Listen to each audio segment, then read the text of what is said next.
Medical emergencies are really rare. So when we're being trained, we actually don't receive any instruction on situations regarding pilot incapacitation because we're the pilots. We're the ones that would be incapacitated. Think about the questions before you ask them. This is ridiculous. An all too rare scenario, but one that is about to play out in the skies over Texas on this edition of Disaster in the Sky.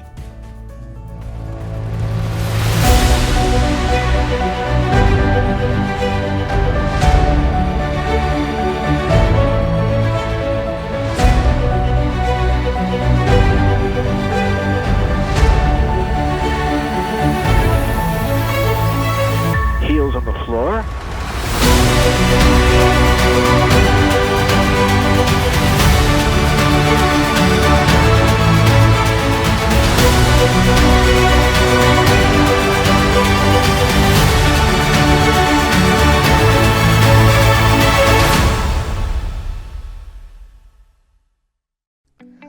So I was planning a trip from North Dallas to Wisconsin for AirVenture.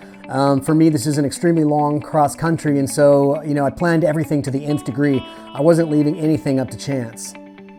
Our pilot thought he had covered everything. He had meticulously scrutinized fuel, weather, maintenance records, and emergency procedures. However, one minor detail was about to change everything.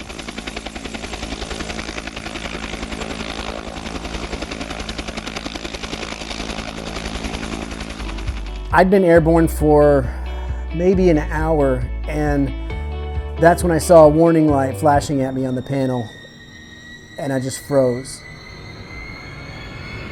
And then, I looked down and I saw that light flashing at me, and that's when I realized it was nothing. I just try to work it into all these videos. Our pilot, having just averted disaster, suddenly found himself facing a real life-or-death situation. As I was approaching cruise, I began to feel a strange sensation in my right foot.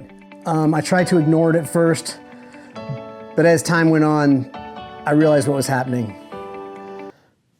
My foot had become itchy. My foot itches.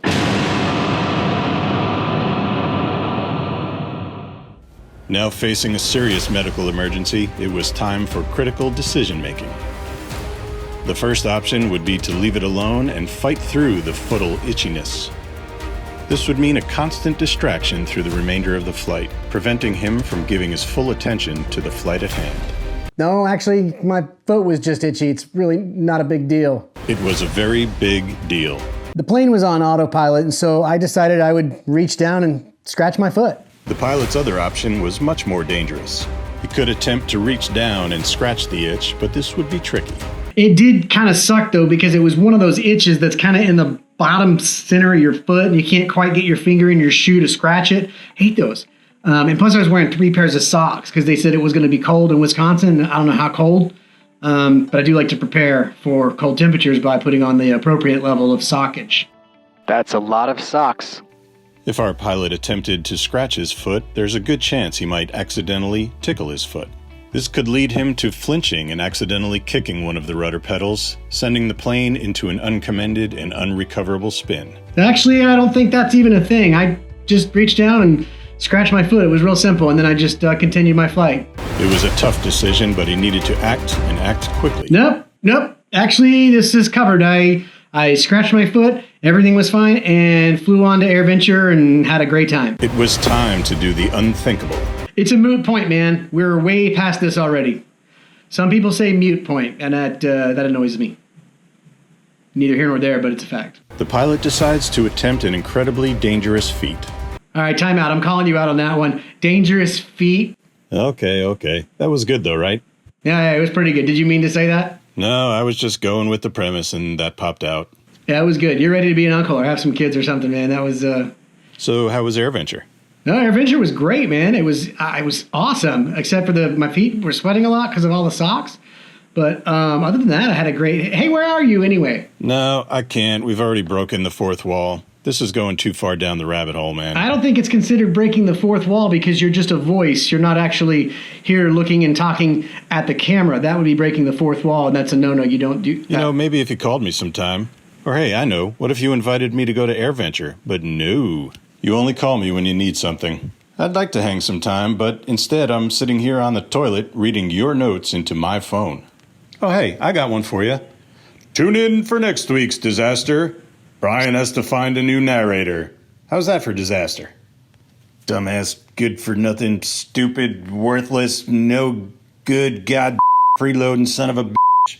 Retarded, big-mouth, know-it-all old jerk. Just plain silly, my red socks with sandals wearing, 3-hour fist holding, satire YouTube video making, grumming, sporting, canopy opening, Cirrus driving, magenta line following, fake flask chugging, kneeboard generating, shoot pulling, Zima drinking. I can't really argue with any of that. So I'm probably going to need another voiceover guy. I think it seems maybe. But until I find another voiceover guy, I hope everyone flies safe and just remember, medical emergencies happen to pilots all the time. And, it's one of those things where it's not a matter of if, but when. You'll probably be a passenger in a plane at some point and your pilot's probably going to die. So there's an unlimited number of things that can happen to a pilot while you're just sitting there playing with your iPad in the passenger seat, happy and dumb. So many things can go wrong. And this is one example of a medical emergency that I'm told happened to me. And there's so many more now that I realize this was an emergency that I could go through the list of things that I've had happen, and they're all terrifying. All right, everyone. Thanks for watching, and, fly safe. That's when I had probably the worst medical emergency a pilot could ever face. That's right. Deja vu on short final. When the terror set in of what was happening to me medically, I froze. It was the hiccups. That's when I realized I'd given my passenger pink eye. It was a hangnail. That's when I sneezed in the flare. It ruined my whole weekend. I was reaching for the flap handle and I touched my passenger's thigh. A lot.